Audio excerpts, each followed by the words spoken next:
Hello everyone, I'm delighted to be with you this morning live from the INCYBER Forum, where we will talk about the UN Treaty on Cybercriminality, a step too far. We'll talk about the content of this treaty and what it means. Welcome to those following us online. I know there are many of you. Just a little message on the content. It will be both in French and English, and if you need interpretation, you have devices at the door. Be both in French and in English, so if you need a translation, you have devices at the entrance of the room. Alors, cette convention... So this treaty of the UN against cybercrime, adopted by consensus, I'm sure you saw it, in December 2024 after 5 years negotiations. Some of you watched this closely and even contributed. Those were 5 very dense years, but now it's about implementation, which includes significant challenges. This is the first international legally binding treaty that aims at fighting cybercrime at global level, with different elements, strengthening international cooperation and allowing for exchange of digital evidence. We'll talk about this, and the creation of an operational network allowing continuous support to investigations and also legal proceedings, recovery of the products of the crimes, extradition, and another important aspect, which is the protection of children online, which is one of the significant aspects of this treaty. But it also raised questions. You may have seen it from human rights defenders and also major actors of the technology industry, including in the US, and you probably saw it in the news, so this will probably be on the table. For instance, some consider there could be risks, especially when it comes to legitimate activities, journalists, and NGO work, and we'll come back to this with Stuart. A reminder, this text was launched upon request of Russia. A lot of work for safeguards. It was not easy. And to better understand the key aspects of this treaty, what it can bring, the issue of implementation, because it is on the table today, and some elements of vigilance presented by the states, France, and the EU, who were very mobilized. A reminder, cybercrime keeps on increasing 75% year on year in the third quarter. It's an important reminder, and the work that you do jointly is crucial, because there is this collective aspect that will allow us to address those challenges. These are a lot of questions, and we'll try to talk about this with my guests. Today I have Frédéric Avy, Chief Coroner of the Strategy Division. Thank you for being here. Janos Drienioski, thank you for being here. Evidence and Cybercrime. À vos côtés, Gabriel Miséré. Merci Gabriel d'être. Gabriel, thank you for being here as well. You are a Deputy Director of Cybersecurity at the European Foreign Affairs Ministry. Diplomacy was a great part of the drafting of the treaty. And we also have Stuart Garrick. Also here today, Special Projects Manager, the Shadow Server Foundation. And we're going to discuss about the NGO with you, of course. Alors, on débute la séquence, si vous le voulez. Let's start the session talking. Well, I don't know how much you know about the key elements of the treaty, so maybe we could give some context of the key points of the treaty for our guests. As we understood, This is a treaty that must serve international cooperation and strengthen it. What is provisioned in the treaty? Gabriel? Hello, thank you very much. Can you turn on the mic? Hello? It's working. Thank you very much for this introduction. About the treaty, from a diplomacy perspective, it was a collective success. It's the first UN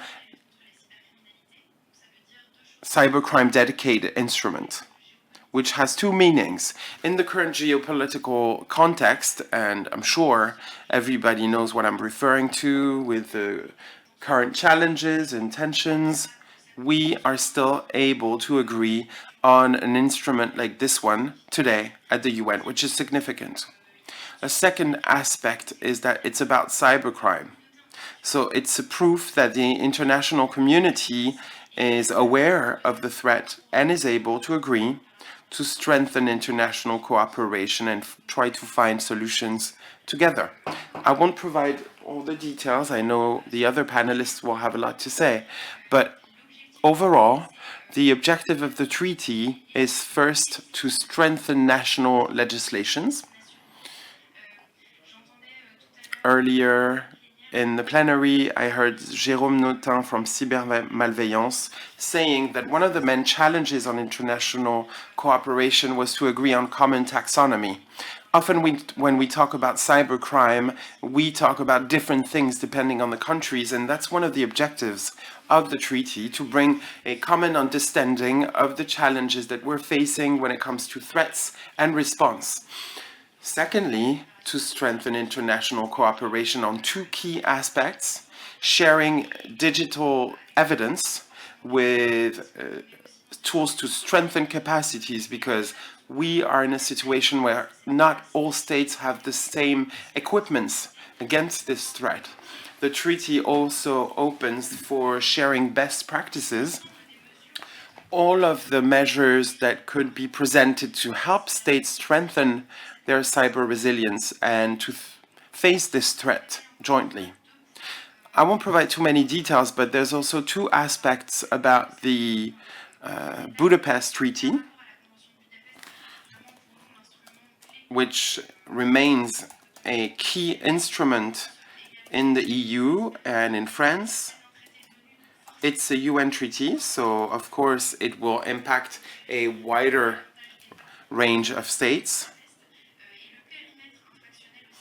And the scope of infraction is also broader, which will help us meet new challenges compared to Budapest. Thank you. Karina, can you complement what Gabriel just said based on your perspective, the state forces? Yes, just a word about the threat itself and the FSI needs and what the treaty brings. About the threat, it's a treaty to fight cybercrime. And you know that it's booming, 75% increase. And based on the official Ministry of Interior statistics, we have about 350,000 infractions in France in 24. It was 200,000 5 years before. So it is a 75% increase within 5 years. So cybercrime is booming. And those threats are cross-border by nature. You can have a victim in a country, like France, and the author could be in another country and the server in another country again. And I need to have international cooperation. And in order to do so, I need a dedicated channel where we speak the same language. We'll come back to that. And infractions that exist in the legislation of both countries who cooperate, or at least an equivalent, which explains why this treaty was necessary. The Budapest Covenant was a first step, but I think it includes 77 countries currently. Other countries will never sign this covenant for different reasons. The UN treaty drew inspiration from it and brought additional infractions, for example. So first, there's more countries, it's important. Certain complacent jurisdictions, as they call, General Decouf said it, can make certain authors or perpetrators inaccessible. So the fact that there's more countries who signed the treaty is helpful. And around new infractions, money laundering is now on the table, and it's very important. When the Budapest Convention was created in 2001, it was like a century ago when it comes to the evolution of IT technologies. There was no cryptocurrency back then. Now, cryptos are a major topic when it comes to cybercrime, but also to do money laundering for other activities, so it's important. Yes, we'll elaborate on this money laundering, which is very important, amplified by cryptocurrency, and also the challenges to fight criminality against children, and we see also the figures that are terrible. However, there is a very strong mobilization. Point of view, the key points of this treaty, and maybe another point about the complement with the Budapest Convention. Just to complement, thank you. Just to complement what and the other two speakers before me have said is that basically we managed to negotiate this treaty also that in a way that is consistent with the existing instrument, not just the Budapest Convention, but there are two other United Nations criminal justice instruments on corruption and organized crime, which this convention is very much inspired by. So we managed to negotiate it in a way that is in line with existing instruments and the concepts, which is very important. Gabriel mentioned that is something it's very useful to globally agree on what we mean when we are talking about illegal conduct. It will help investigations if we have a common understanding. And we managed to do it in a way that is aligned with the values of the UN and its member states, and also its like-minded countries around the world. And we managed to include unprecedented safeguards as checks and balances to ensure that these checks and balances also serve to build trust. So one thing is to ensure that what we talk about is the same crime, but also that when we cooperate, there are certain safeguards in place, so nobody will act contrary to the convention, and then that will build trust. That will enhance cooperation. So basically, that's what I wanted to say. And of course, just adding on the numbers globally, if we expressed the financial damage caused by cybercrime, if we expressed it in a gross domestic product of a country, a GDP of a country, it would be the third biggest country today in terms of damage. So there is no question about it. And indeed, it has provisions on recovering assets that are lost due to crime. And those are also absolutely a major added value, as the colonel mentioned.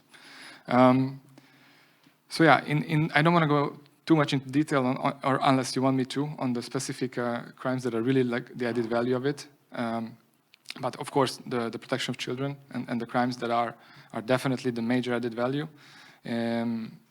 So there's a bit of an expanded definition of child sexual abuse material and offenses related to child sexual abuse material. We have a solicitation and grooming of children for sexual purposes. And then we have the non-consensual dissemination of intimate images, which is, if you think about revenge porn, sextortion, these are crimes that are on the rise. So unfortunately, the child sexual abuse crimes are also every year getting worse. And then, of course, for the electronic evidence exchange and the international cooperation, that's very much similar to what's in the Budapest Convention and the other two UN conventions. But what's important is the scope is a bit more limited. And the Budapest Convention is for serious crimes. So there's exchange of electronic evidence for all the crimes that are defined in this UN Convention, plus for serious crimes, which are not defined, but which are punishable by at least 4 years of basically a prison sentence. So just to say that in comparison to the Budapest Convention, it goes beyond in terms of harmonizing the crimes. It's a bit less when it comes to evidence exchange. we're going to discuss maybe more about the e-evidence exchanges, but I would like to have the point of view of Stuart, of course, on this treaty and the point of the NGO, because we said just previously that this text represents a risk of criminalizing dissidents from authoritarian regimes, for example, but also journalists and, of course, the NGO. So what is your point of view and what do you feel in your activities? I think before I answer that, I should just explain my background. So 30 years. Is that on? There we go. So 30 years of law enforcement background before I joined an NGO. So I've seen this from both sides of the equation. Clearly, from an NGO point of view, the last thing we would want to see is abuse of human rights or any legislation being created that's going to make life harder for journalists, for dissidents, for anybody in that arena. However, what I would say about this, from what I've read and certainly my interpretation of it, human rights is right at the very beginning of the document. It is an umbrella term that covers everything that follows within it. And although there's been a lot of conversation about whether every single article should have a specific clause on human rights or not, I don't personally believe that's necessary, as long as I think it's Article 6, human rights element persists and is kept at the beginning and is championed. I think that should be sufficient for everything that follows. From my law enforcement side of my head, my other ego, my alter ego, I like anything that gives clarity globally on cybercrime. I spend most of my career dealing with various countries, many of which have no developed law to deal with this. And to have something that can actually just provide a template for what you should be aiming for is a step forward. We relied heavily in my former career on the Budapest Agreement, but that was a closed shop of the willing, and this actually broadens things out to a much wider environment. Has some problems, but I'm not going to be the firebrand who says it's all terrible, I'm afraid. Thank you, Stuart. Gabriel, un mot sur... Gabriel, a word on the position of France and more generally of the EU and its member state who participated. You paid particular attention, by you're somehow the spokesperson today of those who contributed to this work. There were some strong actions on certain topics, including what we mentioned with Stuart, because this text was a proposal from Russia. So it was important to have safeguards in a way. Could you explain how it went and what you paid attention to? Yes, absolutely. Historically, the French position, which was shared by a majority of member states, we said it. The main instrument remains the Budapest Convention. It was implemented in 2004, a century ago. However, based on what we know, given that the Covenant was technology agnostic, as we say, it's still a way to enhance cooperation, and it remains an efficient tool. It remains our position, and the Council of Europe often reminds everybody that since the start of the negotiations at the UN for the treaty, we've never had so many states who wanted to join the Budapest Convention. So the UN debates were a way to promote the Budapest Convention. 77 member states today. And we thought that the Budapest Convention and the treaty on transnational cybercrime from the UN were sufficient. However, Russia provided a resolution voted at the General Assembly, wanted to do more, and we heard the member states of the UN who wanted to open those negotiations. So France and the EU position, the Commission negotiated with the member states over 5 years, was to really have good faith negotiations where we really tried to hear the calls for further cooperations and more means, while consistently maintaining a clear position on our red lines.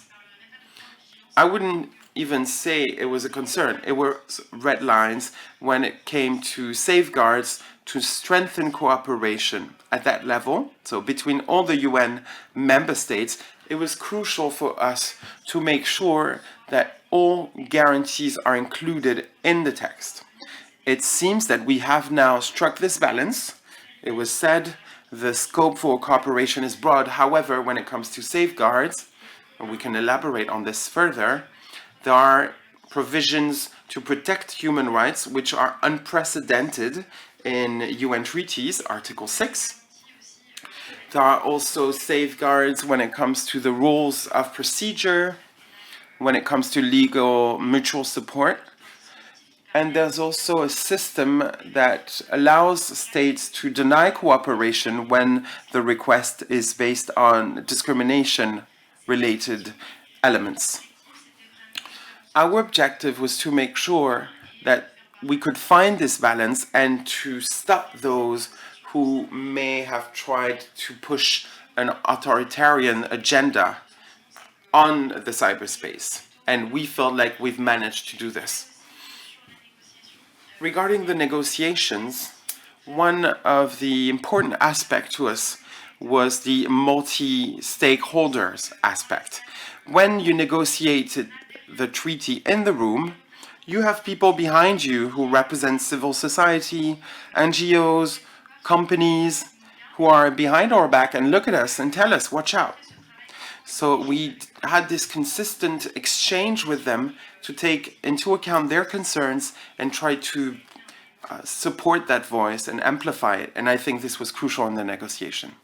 Add something? Yes, thank you. Just to complement that indeed we did not only manage to push back, the approach that Russia was pushing from the beginning. And I might add that it's an important fact to know that the idea of a global initiatives to fight cybercrime was on the table before Russia's proposal for decades. But of course, Russia came with its own draft, was very concerning, but it became clear earlier in their negotiations that that was not gaining traction, was not getting support. It was one of the proposals on the table. But what I wanted to say is that we managed to not just push back on that, but also include unprecedented safeguards that are really will represent a benchmark for future instruments to come in the UN. We have a dedicated provision on data protection for the first time in history of the UN in such an instrument. And there's, of course, Article 6 has been mentioned, which is a very horizontal guarantee. Like no request for international cooperation can be contrary to international human rights obligations of the future state parties. So that applies to the entire convention. It's almost kind of acts as also limiting its scope in the sense that it cannot be used in an abusive manner that would be contrary to human rights.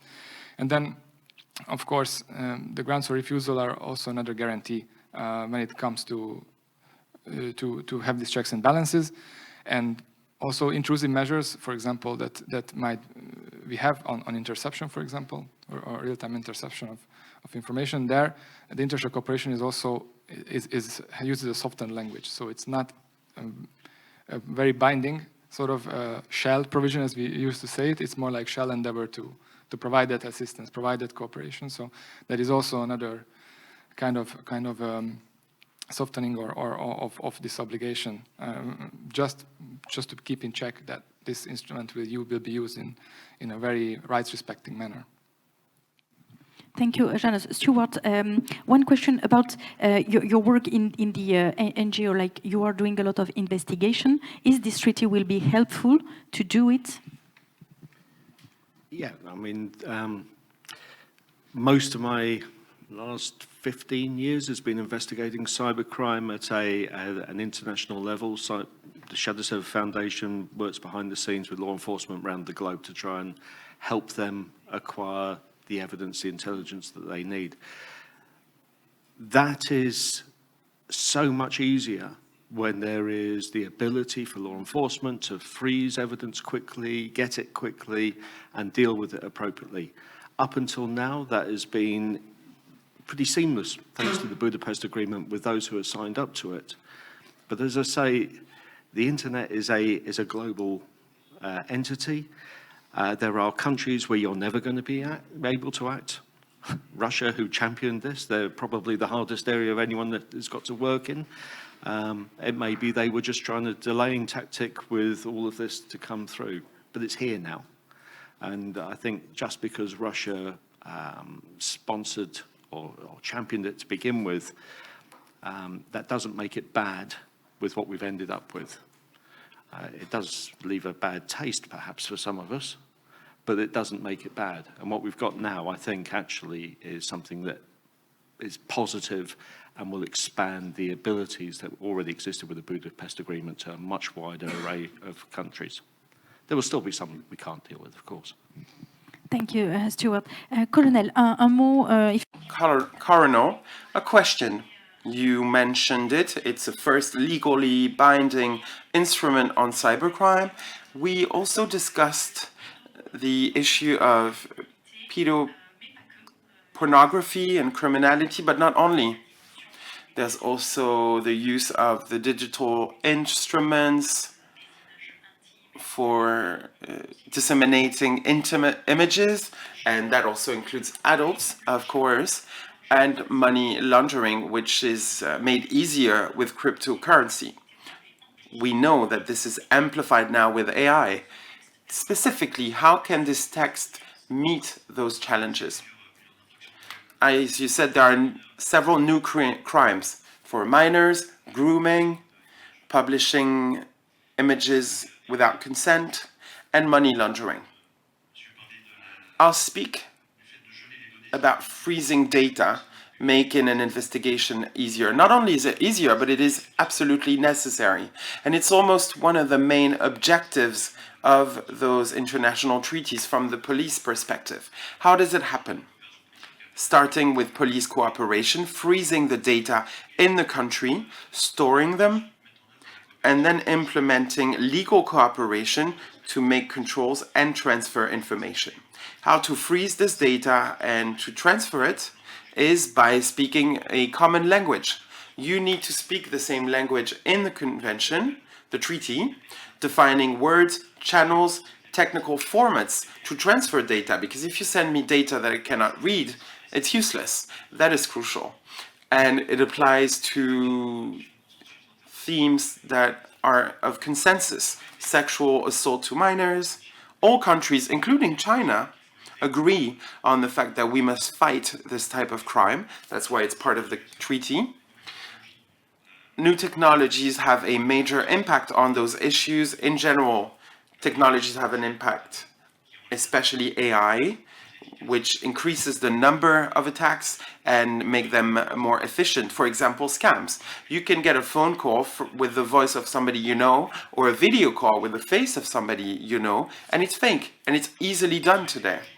These technologies we use as well. And those generative AI technologies can help you generate pedoporno images, which explains the boom of those crimes last year, for example. These crimes have always existed in high volumes,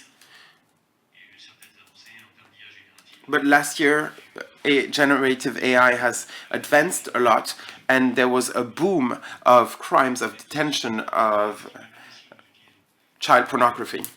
And we use those tools as well. We investigate under an alias, but we have already used vocal morphing when a child offender wanted to speak to a child. We recorded the voice of a little girl, and this is the type of evidence that had a huge effect before court, more than a written text. So you really need to define words, speak the same language, channels, definitions, freezing data, storing it quickly, and then you can have legal cooperation. About money laundering, what should this text help do? Because there are other texts that already existed in the EU, the melt package, for example, about fighting terrorism and money laundering, but we see that this is all interconnected. We use cyber means today, and we see that those worlds are very porous. What actions will be allowed by this treaty when it comes to money laundering?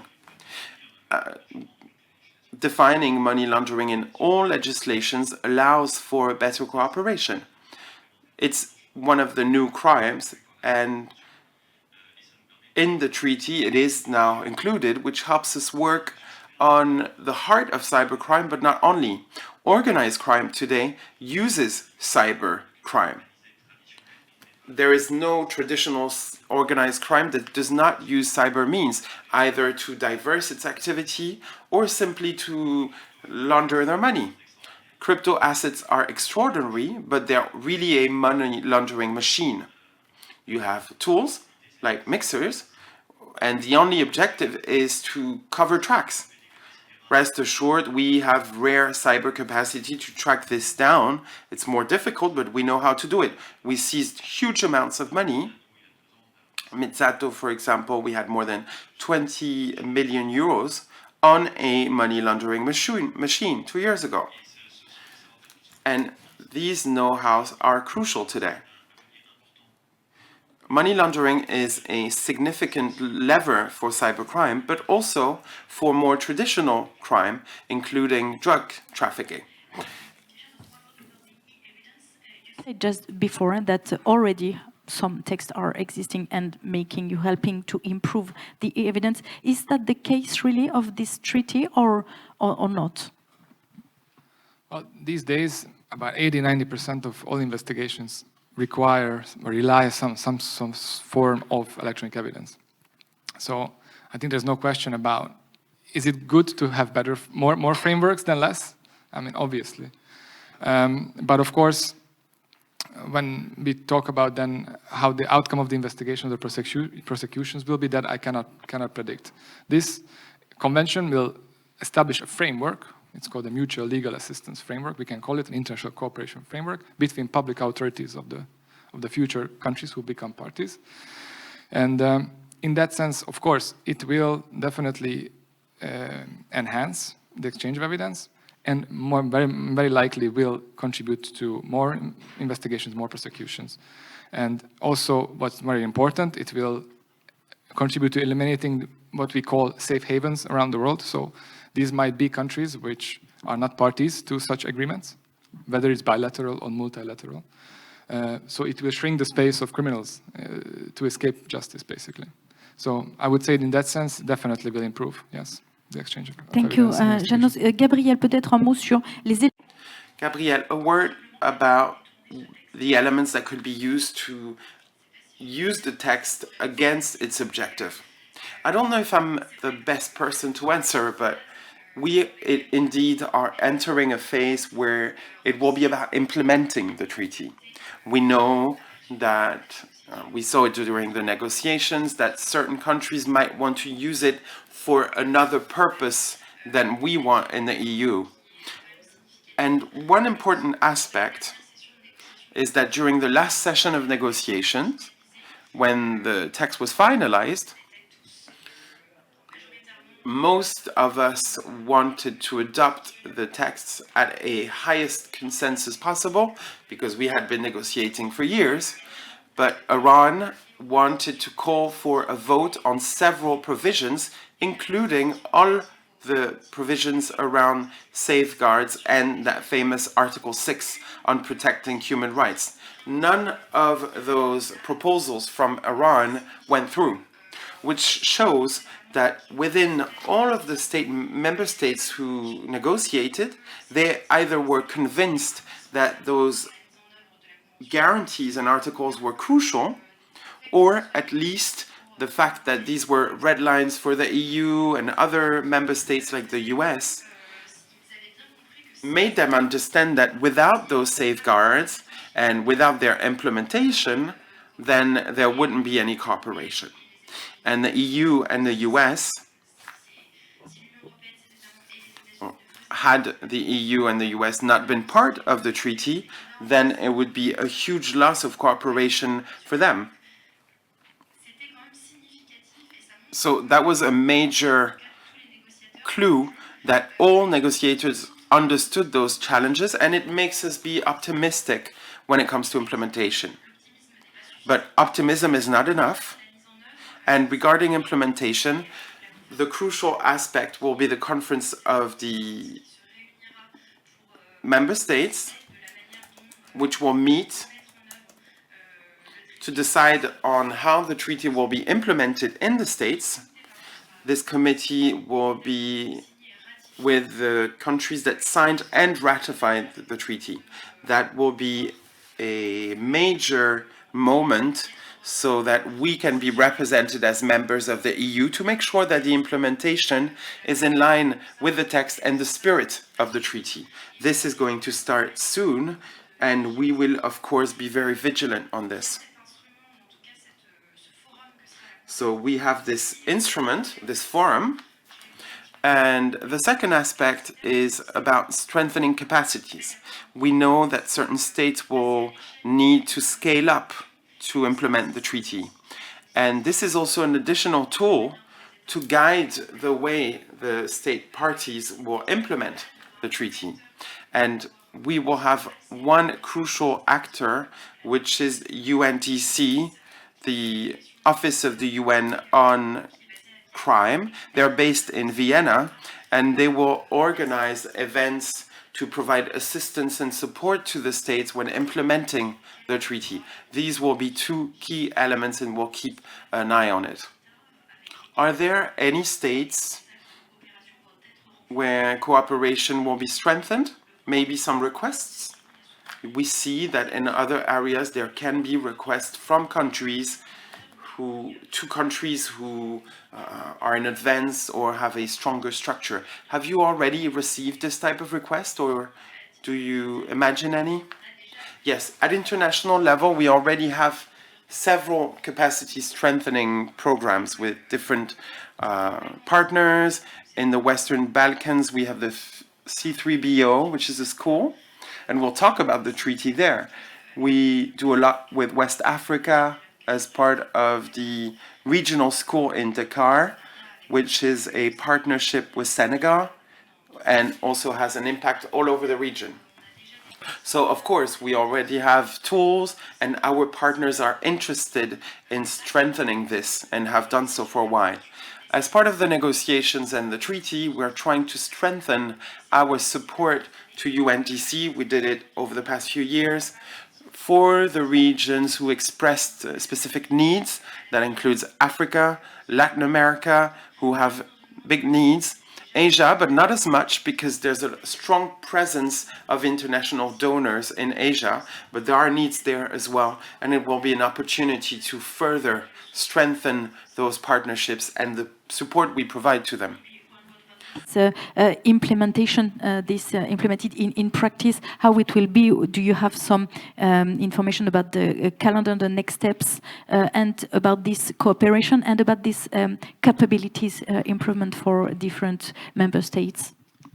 So in terms of implementation, I would just also add that as the multi-stakeholders were an important part of this process when negotiating, we also, and the EU also counts on their continued presence on the implementation as well. So public scrutiny is a strong tool, we believe.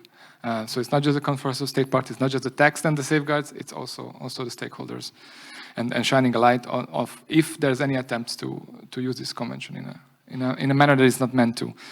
In terms of next steps, I mean the convention itself sets out some informal and formal meetings that are coming, but of course now the next step will be the signature, and then of course coming up with the rules of procedure for this conference of state parties, which will be a body that will be responsible for reviewing the implementation of the convention. So those are the most immediate next steps. Just maybe one question about the actuality. Like we see that geopolitical tensions are growing. Do you think this can have an impact on the key meetings to the signature of this convention? No, I mean that is $1 million question. I mean, we all see what's happening with the U.S. government at the moment and their approach to international relations in general.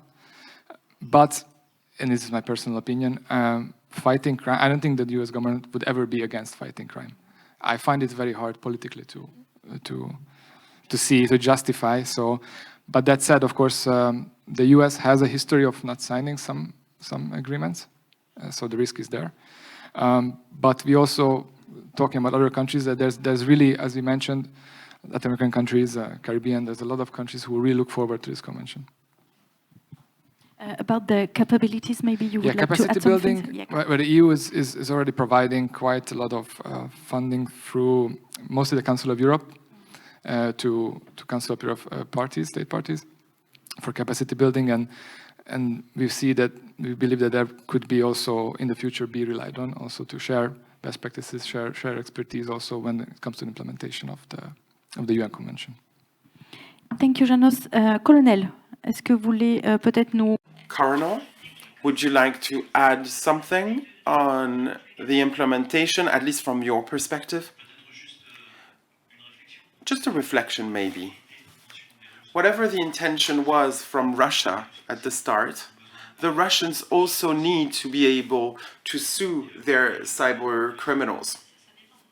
It depends when they're on their side or they're sent by themselves, I'm not sure. But I can say this, I'm a journalist, it's my opinion. No, I'm talking about cyber criminals who attack them, not those working for the state.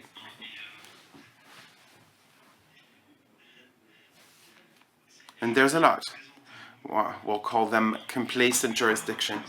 But they also have their own criminals who use cybercrime, and introducing new crimes, especially against children, is a strong lever at international level.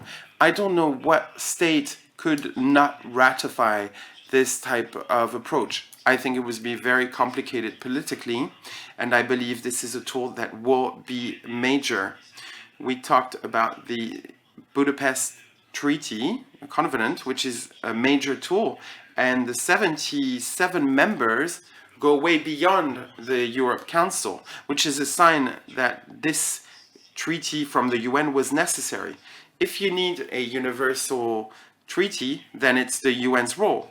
And the authorities need a framework that works in all countries. There will be one remaining, a safe haven for criminals who can hide. Thank you. On the implementation side of things, there is one element I don't think we've covered that I think would need to be paid particular care to. As countries are developing their capabilities and sign up to this, there is the chance that they may be railroaded into conceding or giving up evidence where there is a human rights element or an abuse element in it. So they're going to need some assistance in understanding that they also have a duty to query the query. They have to be certain that what they're going to be sharing isn't going to be used for those things. And they will need assistance in that, because a lot of this is going to be new legislation for them to begin with. We need them to be able to make critical decisions with what they actually do share. That said, I think those are still going to be in the minority, because there are still going to be human rights abuses, whether or not we have this legislation, and those are going to happen between countries that are already doing it. This isn't really going to change that, sadly. But I think there is a need to make sure that we really have the ability to help those developing countries understand critical thought. Thank you very much. Alors, il nous reste quelques minutes avant la fin de... Thank you very much. We just have a few minutes before the end of the session, so I suggest you ask your questions to our guest. On va vous donner le micro. Bonjour, déjà, c'est bon. Merci à tous. Thank you very much. This was very interesting. I had a question for the lady from the Foreign Affairs, member of the Ministry of Foreign Affairs. You talked about potential abuse when a country asks for intelligence or evidence. I believe in the text they can ask for information when there's a 4 years sentence minimum.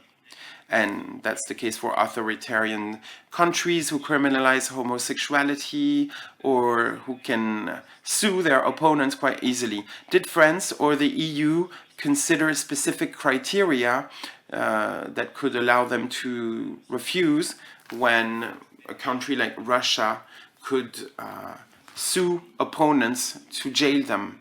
Are there any thoughts on specific criteria? Thank you very much. I'll answer quite broadly and I'll let Janos answer because he's really the expert to complement or correct me. Yes, of course, this was a great concern throughout the negotiations. And specifically about what you said,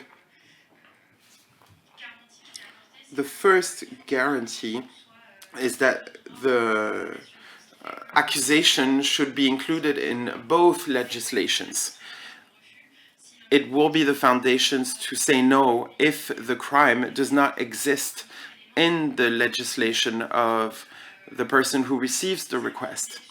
Any request based on an element of discrimination, be it due to sexual orientation or else, is also a foundation to deny this request of cooperation. So the country who receives the request can always say no as part of their sovereign assessment of the request. And we will need to provide support to everybody so they can make an informed analysis of the request, and they will always have the option to say no.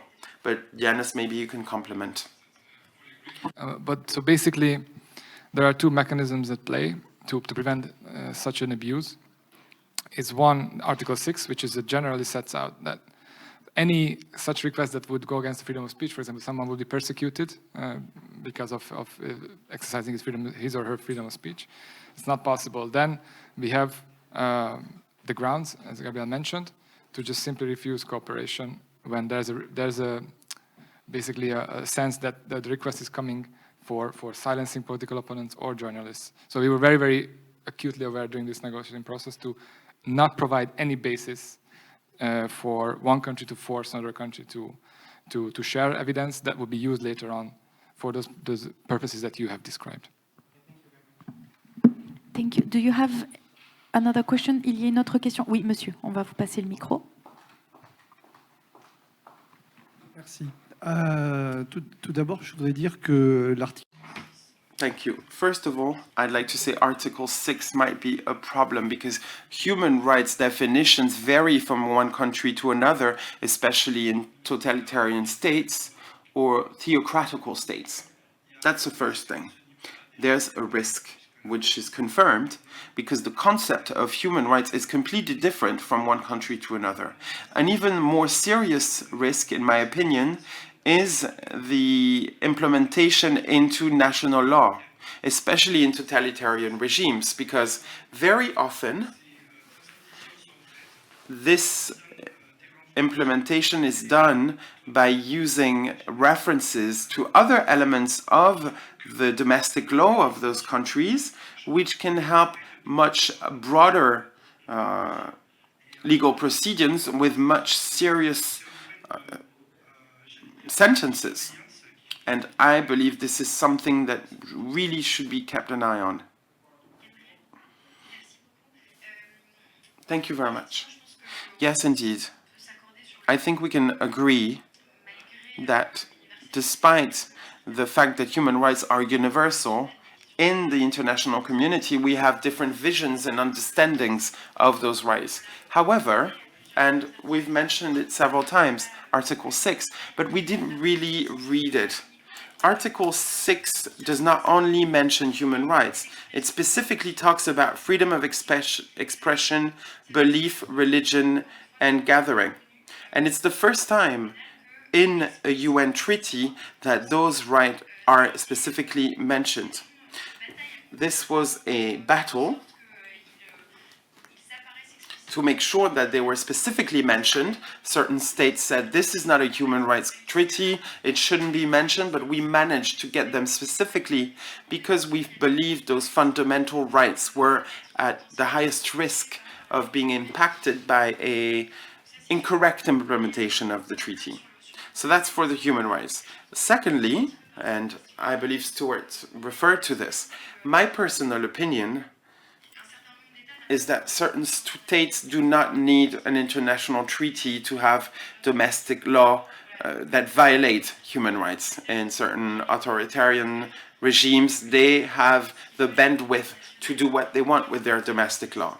And Article 6 says that nothing in the treaty justifies the violation of those rights.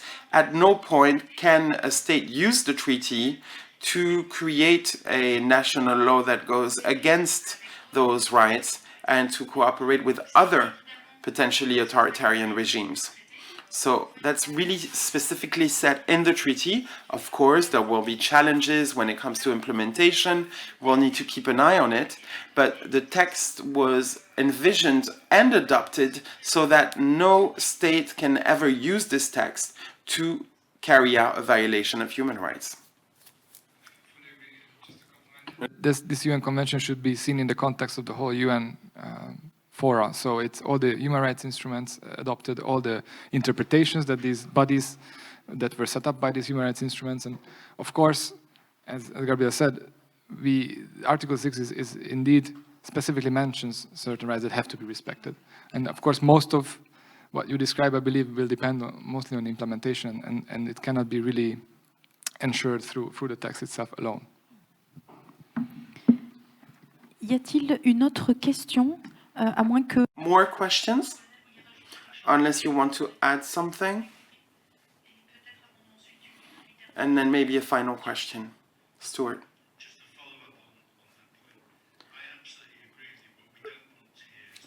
Something which is going to enable countries to legitimize human rights abuses. But I honestly don't believe that's what this does. If anyone signs up to this, then they're going to put themselves under the scrutiny of everybody else who will be able to say that's not what's intended. Ultimately, presumably they could be kicked out of it if it comes to it. But it's going to highlight any such instance like that because everyone's going to be looking at it. Where we have at the moment no rules and nothing written down, countries are just doing what they want. They're creating their own laws, they're constructing their own interpretations without any guidance or any baseline. So it may not be perfect, but I think it's better than the status quo. Best I can offer. Thank you, Stuart. Une dernière question? Last question? Ah oui, pardon, excusez-moi, je ne vous avais pas vu. Allez-y. Sorry, I hadn't seen you. Thank you very much. Quick question. You may have referred to it, but what was the position of negotiation of China? You said that Russia made the proposal, but what was the position of China in the negotiations? That's a good question. Well, China was very much, of course, in its positions very much aligned with Russia, but also at certain points not as much aligned. So they really went their own way, I would say, if that makes sense.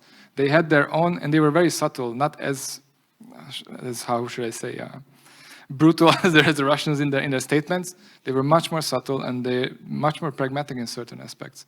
So, but of course, they were very much, you could see that they were on the same page and they were supportive of the Russian proposal for the resolution. But like I said, I think they were coming from a different place. They saw also the added value of this convention because they are suffering a lot from scams and fraud. So they have had an interest in having this convention as well, just for that alone, that harmonizing that offense alone, and in increasing international cooperation to fight online fraud. Il y avait peut-être une dernière question. Maybe a last question? No? I thought somebody was raising their hand. Okay. Perfect. No more question. Oh yes, sorry. Hello, thank you everyone. I would like to know whether there are existing means to ensure the integrity and reliability of evidence sent from one country to another. Is there a way to pool resources or use common technologies? How can you make sure that, depending on the level of technology from a country to another, that the evidence sent is reliable.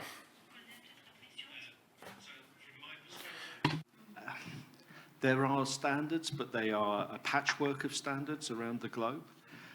However, the test is whether it stands up in court in the recipient country. So within the body of the text, there is an encouragement that countries help each other understand how to gather the evidence, how to preserve the evidence, how to present it. So whilst I don't read it as explicitly stated that everyone will work to the same standards, I do believe the way it's been drafted that the level will raise so the end product is worthy for the courts that it's going to be tested by. And that the trajectory of that has got to be upwards. Everything's got to get better doing it that way. Colonel, vous voulez rajouter un mot? Would you like to add something? Yes, I believe this is part of the technical aspect of the treaty, which is about speaking the same language. We talk about quick freeze. It's all is said. It's not about storing data that you can then change.